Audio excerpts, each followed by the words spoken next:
Assalamualaikum warahmatullahi wabarakatuh. Perkenalkan, nama saya Armi Canderawan, absen ke-13. Assalamualaikum warahmatullahi wabarakatuh. Nama saya Nasya Fratika Rani, absen 4. Assalamualaikum warahmatullahi wabarakatuh. Nama saya Alia Naila Putri. Assalamualaikum warahmatullahi wabarakatuh. Assalamualaikum, perkenalkan nama saya Ardi, nomor absen 16. Pengertian sistem ekonomi. Sistem ekonomi adalah perangkat yang digunakan suatu negara untuk mengelola faktor ekonomi dan mengalokasikan sumber daya yang dimilikinya melalui unit-unit dan lembaga-lembaga ekonomi guna menghindari kekacauan di bidang ekonomi. Sistem ekonomi di Indonesia. Sistem ekonomi yang diterapkan di Indonesia adalah sistem ekonomi campuran yang disebut dengan sistem perekonomian Pancasila. Maka, secara normatif Pancasila dan Undang-Undang Dasar 1945 adalah landasan ideal sistem perekonomian di Indonesia. Pasal 33 Undang-Undang Dasar 1945 yang mengatur langsung sistem ekonomi Indonesia secara rinci pasif menetapkan 3 hal, yakni yang pertama, perekonomian disusun sebagai usaha bersama berdasarkan atas asas kekeluargaan. Yang kedua, cabang-cabang produksi yang penting bagi negara dan menguasai hajat hidup orang banyak dikuasai negara. Yang ketiga, yang terakhir, bumi dan air dan kekayaan alam yang terkandung di dalamnya dikuasai oleh negara dan dipergunakan untuk sebesar-besarnya demi kemakmuran rakyatnya. Kenapa sih Indonesia menerapkan sistem ekonomi Pancasila? Jadi, Indonesia menerapkan sistem ekonomi Pancasila karena dalam proses pembangunan sistem ekonomi di suatu negara dipengaruhi banyak faktor, baik dari segi internal maupun eksternal. Faktor-faktor internal diantaranya adalah kondisi fisik, lokasi geografi, jumlah, serta kualitas sumber daya alam dan manusia. Faktor-faktor eksternal diantaranya adalah perkembangan teknologi, kondisi perekonomian dan politik dunia, serta keamanan global. Permasalahan pokok ekonomi. Masalah pokok ekonomi muncul karena kesepakatan yang dicapai antara kebutuhan manusia yang tidak terbatas dan sumber daya yang terbatas. Masalah pokok ekonomi dibagi menjadi 2, yaitu klasik dan juga modern. Masalah pokok ekonomi klasik yaitu dibagi menjadi 3. Yang pertama, produksi yang menyangkut masalah usaha atau kegiatan menciptakan atau menambah kegunaan suatu benda. Yang kedua, konsumsi yang menyangkut kegiatan menghabiskan atau mengurangi kegunaan suatu benda. Yang ketiga, distribusi yang menyangkut kegiatan menyalurkan barang dari produsen kepada konsumen. Selanjutnya adalah masalah pokok ekonomi modern. Ahli ekonomi dari Amerika Serikat yaitu Paul Samuelson mengemukakan 3 permasalahan pokok yang dihadapi dalam perekonomian pada ekonomi modern, yaitu berkaitan dengan pertanyaan apa atau what, bagaimana atau how, dan untuk siapa barang diproduksi atau for whom. Selanjutnya ada 3 masalah pokok ekonomi modern. Yang pertama itu what atau apa dan berapa. Pertanyaan apa dan berapa berkaitan dengan aspek pemenuhan kebutuhan seperti komunitas apa yang harus diproduksi dan berapa banyak komunitas tersebut diproduksi. Masalah pokoknya adalah jenis dan jumlah produksi yang harus dihasilkan. Yang kedua, how atau bagaimana. Hal ini berkaitan dengan bagaimana komunitas tersebut diproduksi. Dalam hal ini harus dipertimbangkan pelaku, faktor-faktor produksi, dan teknik apa yang harus digunakan. Misalnya harus mempertimbangkan metode atau teknologi apa yang harus digunakan untuk memproduksi suatu barang. Yang ketiga atau yang terakhir, for whom atau untuk siapa. Pertanyaan selanjutnya yang menjadi pertimbangan adalah untuk siapa suatu produk dihasilkan. Dalam hal ini, masalah pendistribusian menjadi aspek penting yang harus ditata sedemikian serupa agar produk yang dihasilkan benar-benar tersalurkan dengan tepat dan dapat memenuhi kebutuhan target. Perbedaan ekonomi makro dan mikroekonomi makro adalah ilmu ekonomi yang fokus kajiannya mempelajari ekonomi secara luas, nasional atau internasional.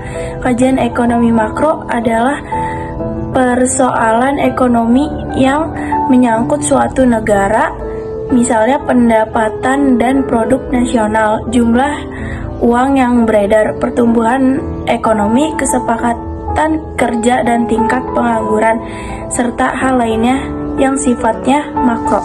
Yang kedua, ekonomi mikro adalah ilmu ekonomi yang fokus kajiannya mempelajari hal-hal yang tingkatnya kecil, misalkan pada level individu atau organisasi. Sebagai contoh, laba sampai dengan rugi suatu perusahaan, keputusan konsumen ketika melakukan transaksi, dan jadi kesimpulannya perbedaan ekonomi makro dan mikro yaitu dua hal yang bertentangan secara konten berdasarkan pada bagaimana para pakar ekonomi menekankan tema pembahasannya. Permasalahan ekonomi makro dan ekonomi mikro. 1. Masalah ekonomi mikro. Objek pembahasan ekonomi makro di antaranya pertumbuhan ekonomi, masalah ketidakstabilan kegiatan ekonomi, masalah pengangguran, inflasi, dan neraca pembayaran. 1. Pertumbuhan ekonomi merupakan suatu kondisi perkembangan dalam kegiatan perekonomian yang menyebabkan kapasitas barang dan jasa yang diproduksi dalam masyarakat meningkat.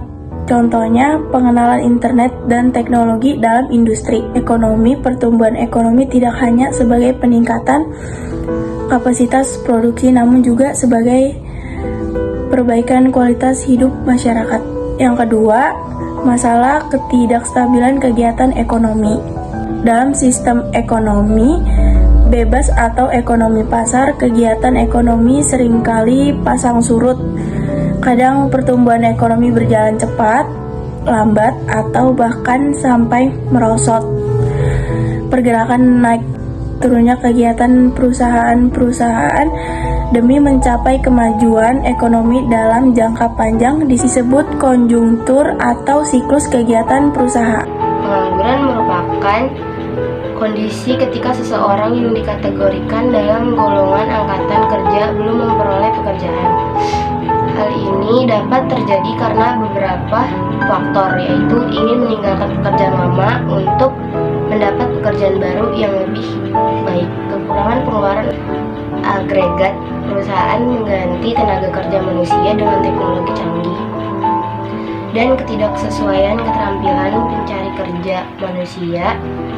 Yang kedua, inflasi. Inflasi adalah kondisi di mana harga naik secara umum dan terus-menerus. Inflasi dapat terjadi karena beberapa hal, seperti ketidakseimbangan pengeluaran agregat dibandingkan dengan keterampilan kemampuan perusahaan menyediakan barang-barang, tuntutan kenaikan upah oleh pekerja, kenaikan harga-harga barang yang diimpor, hingga kekacauan politik dan ekonomi. Dan yang ketiga, masalah neraca perdagangan dan pembayaran. Neraca perdagangan merupakan ikhtisar yang menunjukkan selisih antara nilai transaksi ekspor dan impor suatu negara dalam jangka waktu tertentu. Neraca perdagangan positif menunjukkan surplus perdagangan, sedangkan neraca negatif mencerminkan defisit perdagangan. Sedangkan neraca pembayaran merupakan gambaran yang menunjukkan aliran pembayaran yang digunakan dari negara-negara lain ke dalam negeri dan dari dalam negeri ke negara lain dalam satu tahun tertentu. Neraca pembayaran dikatakan bermasalah ketika pembayaran mengalami defisit. Artinya, pembayaran ke luar negeri melebihi penerimaan yang diperoleh. Hal ini dapat disebabkan oleh impor dari lebih besar daripada ekspor dan aliran modal tertentu banyak ke luar negeri. Dan yang ketiga, masalah neraca perdagangan dan pembayaran. Neraca perdagangan merupakan ikhtisar yang menunjukkan selisih antara nilai transaksi impor ekspor dan impor dalam suatu negara dan dalam jangka waktu tertentu. Neraca perdagangan positif menunjukkan surplus perdagangan, sedangkan neraca negatif mencerminkan defisit perdagangan, sedangkan neraca pembayaran merupakan gambaran yang menunjukkan aliran pembayaran yang dilakukan dari negara-negara lain ke dalam negeri dan dari dalam negeri ke negara lain dalam satu tahun tertentu. Neraca pembayaran dikatakan bermasalah ketika pembayaran mengalami defisit. Artinya, pembayaran ke luar negeri memilih penerimaan yang diperoleh. Hal ini dapat disebabkan oleh impor lebih besar daripada ekspor dan aliran modal terlalu banyak ke luar negeri.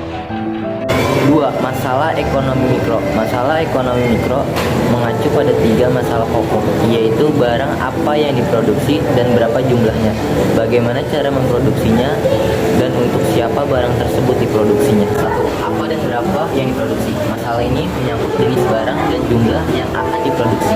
Pertanyaan ini tentunya berkait dengan pengalokasian sumber daya yang langka di antara berbagai alternatif penggunaannya. Karena sumber daya terbatas, masyarakat harus memilih dan memutuskan barang apa yang akan diproduksi.